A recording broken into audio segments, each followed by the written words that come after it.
নজর রাখবো পরবর্তী সংবাদে। পরপর বাংলার পুলিশের উপর চড়ল গুলি। গতকালকের পর আজকেও একই ছবি এবং এই পরিস্থিতির পর এবার শার্প শুটারদের উপর 4 গুণ গুলি চালানোর নির্দেশ বাংলার ডিজিপির। ইতিমধ্যে ডিজিপি রাজীব কুমার এই নির্দেশ দিয়েছেন, একেবারে কোট আনকোট শার্প শুটারদের উপর এনকাউন্টার করতে হবে, কোট আনকোট এই নির্দেশ এবার রাজীব কুমারের। গতকালকেও নিউজ ব্যাংকার দেখিয়েছিল এই খবর, যেখানে আসামিকে নিয়ে যাবার সময় পুলিশকে লক্ষ্য করে গুলি করা হয় এবং তারপর আসামি একেবারে ফিল্মি কায়দায় সেখান থেকে পালিয়ে যায়। রীতিমতো যে কোনো বলিউড সিনেমাকে হার মানাবে এই শার্প শুটারদের পরিকল্পনা। গতকালকের পর আজকেও একই ছবি ধরা পড়েছে, তবে পুলিশের উপর গুলি চালালে সেটা বরদাস্ত করা হবে না, তাদেরকেও পাল্টা গুলি অর্থাৎ এনকাউন্টার করতে হবে, এমনটাই বক্তব্য ডিজিপির। কি বক্তব্য উঠে এসেছে, তিনি ঠিক কি জানিয়েছেন শোনাবো। আমাদের এখানে যেখানে ইনসিডেন্ট হয়েছে সেখানেও যাব, শুধু একটাই আমাদের সহকর্মীদেরকেও জেনারেলি যেটা আমার বার্তা আছে, যদি কেউ আমরা নর্মালি আমাদের ফোর্স যেটা আছে লোককে সিকিউরিটি প্রোভাইড করে, লোকদের সঙ্গে লোকদেরকে যেন ভালো করে ওরা থাকতে পারে এই কাজে ব্যস্ত থাকে। কিন্তু যদি কেউ ক্রিমিনাল আমাদের উপরে গুলি চালাবে, আমরা ওর থেকে 4 গুণ গুলি চালাবো। We are trained to fight this kind. We are basically trained for this. In case if somebody tries to fire at us, any of our this thing, we are trained to deal with it very strongly. এটাই আমি বলতে চাইছি, and we'll deal with it very strongly. You will see this. Thank you very much. আপনারা শুনলেন রাজীব কুমারের বক্তব্য। Telephone লাইনে রয়েছেন এক্সিকিউটিভ এডিটর নীল। গতকালকের পর আজকেও একইভাবে পুলিশের উপর গুলি চলল এবং তারপরে রাজীব কুমার একেবারে কোট আনকোট এনকাউন্টারের কথা বলেন প্রকাশ্যে। আদৌ কি, প্রথমত জানতে চাইবো তিনি কিভাবে বলতে পারেন, দ্বিতীয়ত বাংলার পুলিশের এই মুহূর্তের মান তাহলে কোথায় গিয়ে পৌঁছালো যে একের পর এক গুলি খাচ্ছে তারা, কি বলবে?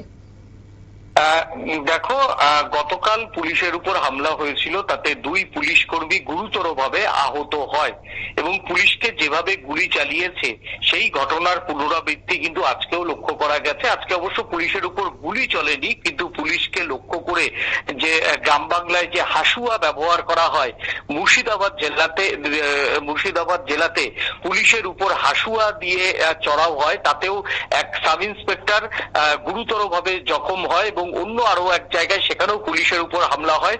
সেই পুলিশও মৃত্যুর সঙ্গে পাঞ্জা দিয়ে, পুলিশ কর্মীও মৃত্যুর সঙ্গে পাঞ্জা দিয়ে হাসপাতালে চিকিৎসাধীন অবস্থায় রয়েছে। স্বভাবতই 2 দিনে বাংলার যেভাবে 4-5 জন পুলিশ এখন হাসপাতালের বেডের উপর শুয়ে মৃত্যুর সঙ্গে পাঞ্জা লড়ছে, তারপরই রাজ্য পুলিশের যে ডিজির ভূমিকা তা নিয়ে কিন্তু ইতিমধ্যেই প্রশ্ন উঠতে শুরু করেছে। তবে রাজ্য পুলিশের ডিজি আজকে অনেক বেশি অ্যাগ্রেসিভ ছিল। তিনি নিজেই আহত পুলিশ কর্মীদের দেখতে শিলিগুড়িতে হাসপাতালে যান।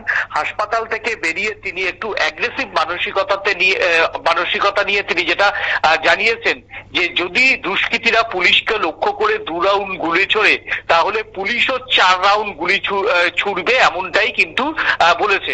এই জায়গাতে মানবাধিকার কর্মীরা তারা পরিষ্কার জানাচ্ছে যে এইটা দেখো, বাংলাতে একটা সময়তে ঠিক এই একইভাবে বন্দুকের নলে একটি বিশেষ জিনিস পড়ানো রয়েছে বলে কিন্তু বাম সরকারের আমলে একজন মন্ত্রী বলেছিলেন পুলিশ গুলি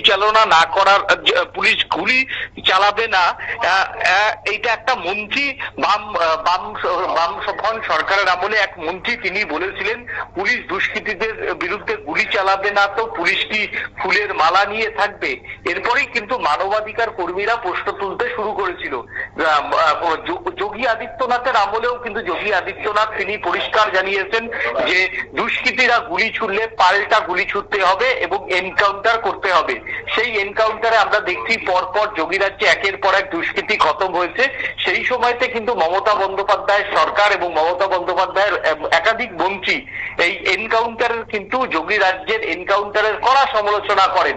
কিন্তু ঠিক সেই ক্ষেত্রেই আজকে দেখা গেল যোগী রাজ্যে ঠিক যেভাবে এনকাউন্টার হয়, আজকেও কিন্তু বাংলার ডিজিপি রাজীব কুমার তিনিও কিন্তু একেবারে এনকাউন্টারের যে দাওয়াই মুখে না বলে কিন্তু তার যে ভাষা বা শব্দ বন্ধনী, সেই শব্দ বন্ধনীতে কিন্তু তার এনকাউন্টার শব্দটাই মুখে না বললেও সেই রকমই কিন্তু তিনি ইঙ্গিত দিলেন। এরপরই মানবাধিকার কর্মীরা প্রশ্ন তুলতে শুরু করেছে, একজন ডিজিপি যদি এইভাবে বলে তাহলে কিন্তু বাংলাতে আরো বেশি এনকাউন্টারের সংখ্যা বাড়বে। এই এনকাউন্টার হলে অনেক নিরীহ মানুষও কিন্তু প্রাণ হারান, এমনটাই কিন্তু বলা শুরু করেছে। তবে ডিজি হয়তো আজকে বাংলার ডিজি রাজীব কুমার তিনি একটু আবেগপ্রবণ হয়ে পড়েছিলেন। তিনি সাধারণত এইরকম বিতর্কিত কথা কখনো কোনোদিনও বলেনি, এবং যতদূর আমি দেখেছি রাজীব কুমারকে কলকাতা সিপি, বিধাননগর সিপি অবস্থায় যতদূর দেখেছি, তারপর সিআইডির ভূমিকাতে তিনি ছিলেন, অত্যন্ত দুধের গোয়েন্দা, তাকে কিন্তু এরকম কোনো বিতর্কিত মন্তব্য প্রেসের সামনে করতে দেখা যায়নি।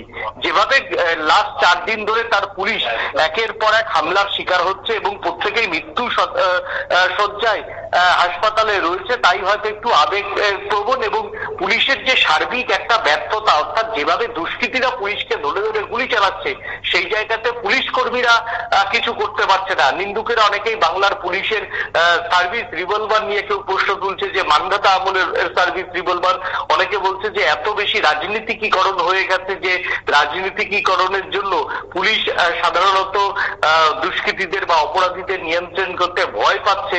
এবং তৃতীয়ত বাংলার পুলিশের ফিটনেস, যে বডি ফিটনেস, সেই বডি ফিটনেস নিয়েও অনেকে ট্রোল করতে শুরু করেছে যে দুষ্কৃতীদের হাতে যেভাবে বিহার থেকে আসা, মুঙ্গের থেকে আসা যেভাবে 9M পিস্তল, 7M পিস্তল, কখনো কখনো তোমার হচ্ছে নেপাল হয়ে কিছু চীনের অত্যাধুনিক পিস্তল ঢোকে, সেই তুলনায় মানে বাংলার পুলিশের যে সার্ভিস রিভলভার সেটা অনেক মানধাতা আমলের, এমন প্রশ্নও কিন্তু উঠতে শুরু করেছে। সেই জায়গা থেকে হয়তো ডিজিপি আজকে শিলিগুড়িতে তিনি পুলিশ কর্মীদের যে মনোবল, সেই মনোবল কিন্তু অনেকটাই ধাক্কা খেয়েছে। সেই জায়গাতে হয়তো সাব ইন্সপেক্টর পদমর্যাদার যারা আধিকারিকরা রয়েছেন বা যারা কনস্টেবল রয়েছে, তাদেরকে একটু মনোবল বাড়াতেই হয়তো তিনি এইরকম একটা কথা বলেছেন। কিন্তু তার এই বক্তব্যতেও কিন্তু নয়া বিতর্ক তৈরি হয়েছে যে যোগী রাজ্যের এনকাউন্টার এবার কি বাংলার মমতার রাজ্যে ফিরছে, এ নিয়ে কিন্তু ইতিমধ্যেই রাজনৈতিক মহলে জোর চর্চা শুরু হয়েছে। তাহলে কি রাজীব কুমারের হাত ধরে যে ছবি এতদিন আমরা বুলডোজার বাবা বলে খ্যাত যোগী আদিত্যনাথ, বা যে এনকাউন্টার আমরা বিগত কয়েকদিন ধরে দেখেছি উত্তরপ্রদেশের মাটিতে, সেই এনকাউন্টার কি এবার মমতার রাজ্যে ফিরছে, তা নিয়েই কিন্তু ইতিমধ্যে প্রশ্ন তুলতে শুরু করেছে বাংলার ওয়াকিবহাল মহল।